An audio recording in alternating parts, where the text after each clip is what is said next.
नमस्कार, सुप्रभात बच्चों। कैसे हैं आप सभी? मैं आपकी हिंदी की अध्यापिका। आज पढ़ेंगे कक्षा 4 व्याकरण, अध्याय 17 अपठित बोल। अपठित बोल जो पहले पढ़ा ना गया हो। ठीक है, देखिए आइए जुड़ते हैं पाठ से। अपठित का अर्थ है जिसे पढ़ा न गया हो। अपठित का क्या अर्थ है? जिसको पहले पढ़ा ना गया हो। ऐसे अंश, लेख या कहानी जिन्हें छात्र ने अपनी पाठ्य पुस्तक में न पढ़ा हो, अपठित बोध कहलाते हैं। मतलब जैसे हम जो भी बुक पढ़ रहे हैं उसमें ये चीज पढ़ने वाली ना हो, अलग से होती है। अपठित जो पढ़ा ना गया हो तो वो क्या कहलाते हैं? अपठित बोध कहलाते हैं। कहानी या लेख के अंश हो तो ये अपठित गद्यांश कहलाते हैं। कविता या पद्य के अंश हो तो ये अपठित पद्यांश कहलाते हैं या काव्यांश कहलाते हैं। अंशों को पढ़कर इनके नीचे दिए गए प्रश्नों के उत्तर विद्यार्थी को देने होते हैं। उत्तर देते समय निम्नलिखित बातों का ध्यान रखना होता है। क्या? दिए गए अंश को 2-3 बार ध्यान से पढ़िए। जब भी आपको इस तरीके का अपठित गद्यांश या पद्यांश या बोध, इस तरीके का आपको कुछ भी दिया जाए तो कम से कम आप उसको 2 या 3 बार में पढ़िए। कठिन कठिन शब्दों के अर्थ समझने का प्रयत्न करिए।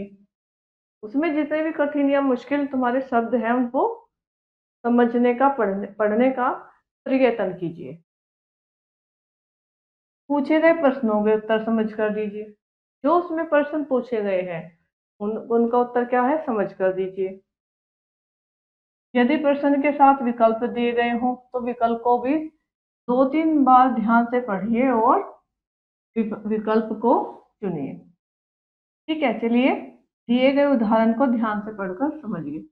एक अपठित वो दे रखा है इसमें, इसको ध्यान से पढ़कर इसको समझते हैं। देखिए, एक व्यापारी अपने गधे पर नमक का थैला लादकर शहर जा रहा था। रास्ते में नदी आई। पानी ज्यादा गहरा न था। कुछ डग भरने के बाद ही गधे का पांव फिसल गया। पर गधा इस घटना से तनिक भी दुखी न हुआ। पानी में फिसल जाने के कारण भीगकर बहुत सा नमक घुल गया और उसकी पीठ का बोझ हल्का हो गया। सहसा गधे के दिमाग में यह घटना बढ़िया तरकीब बनकर बैठ गई।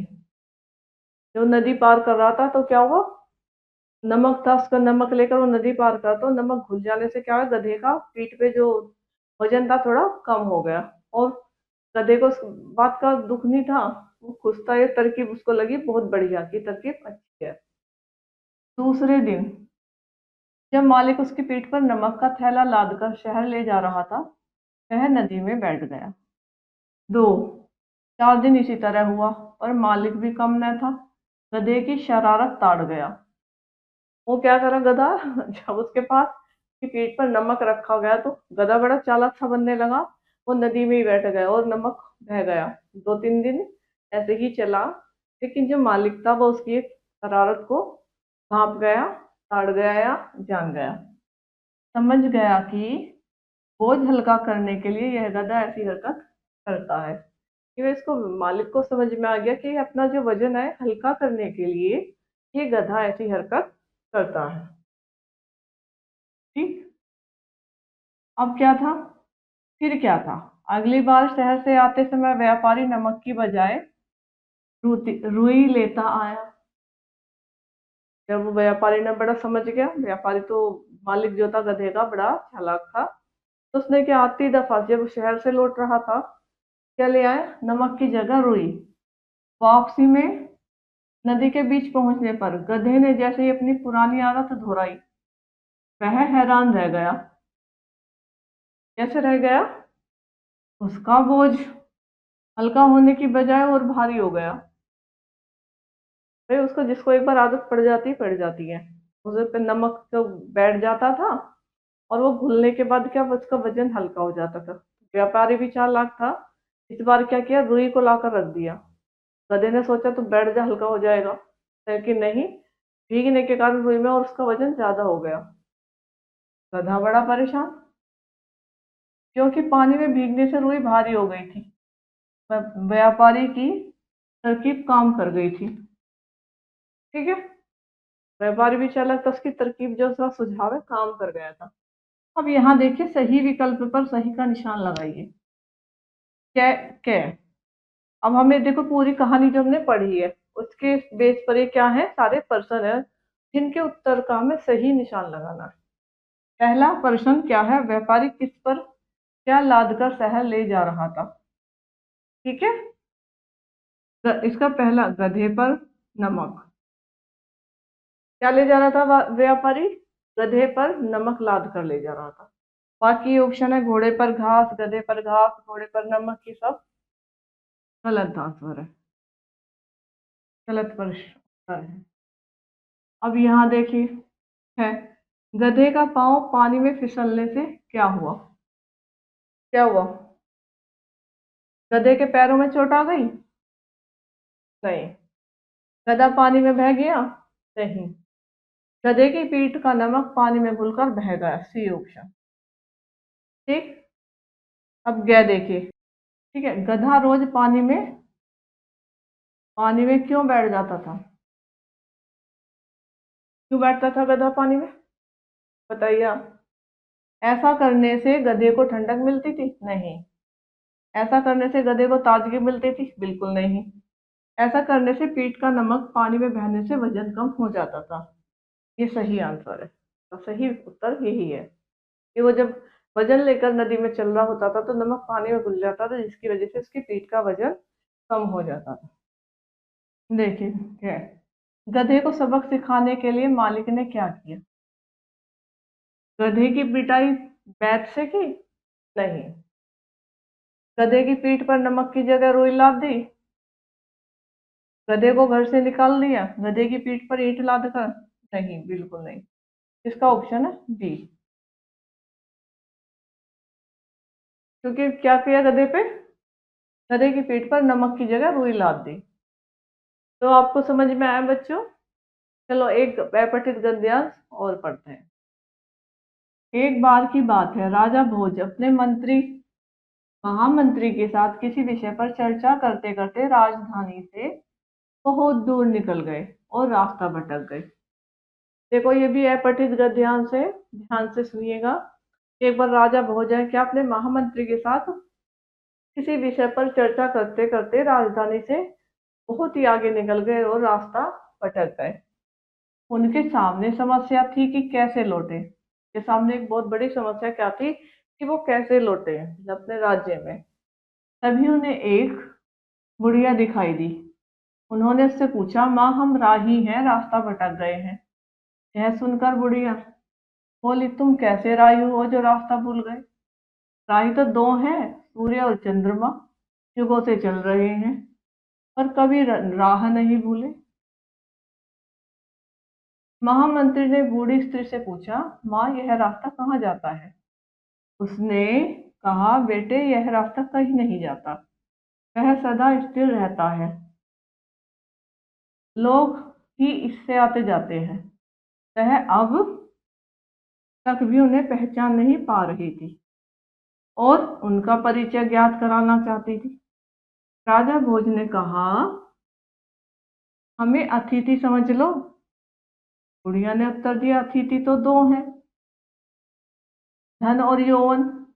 राजा भोज जिन्हें अपने ज्ञान पर घमंड था, उस बूढ़ी स्त्री की वाक्पटुता से चकित हो गए और यह मान गए कि ज्ञान किसी की कपौती नहीं।